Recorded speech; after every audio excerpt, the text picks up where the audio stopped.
Good day everyone, I am Mary Rose Onat and my topic is all about financial scams among students.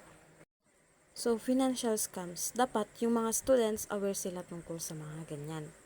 Next is fake scholarship. So malaki yung tulong niyan sa mga students but hindi lahat ng scholarship na inaalok is legit. So dapat aware at i-check ng student kung legit ba yun bago mag-apply. And dito naman sa diploma skills, may mga school na nag-aalok ng fake degree, di ba? So, para di ma-scam, i-check muna sa government education agencies. Next is online book scams. Di ba madalas bumibili ng textbook online, but kailangan i-assure if legit yun para di makuha yung credit card information ng students. And para hindi siya ma-scam at di mawala yung pera.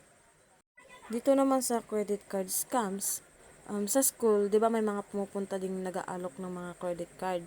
And isa din sa modus nila para makakuha ng information ng mga bata para ma-easy access ang yung credit information. So, importante na mag-ask ng mga legit banks like local credit union.